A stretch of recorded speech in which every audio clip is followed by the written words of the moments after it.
Hi guys, I'm Jordan Landis-Brenman, and today I'm going to be showing you how to use collar stays.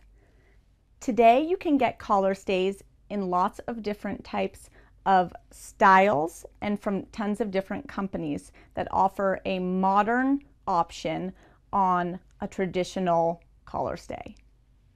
There's nothing worse than an unsightly, droopy collar.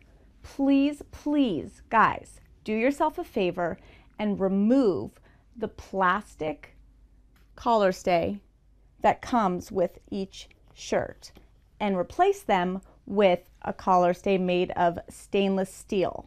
This will not only keep your look crisp and polished, but it will also prevent your collar stay from rusting if you forget to take them out before putting them in the wash. And that is how you use collar stays. Thanks so much for joining us today. I'm Jordan Landis-Brenman, and we'll see you next time. Bye.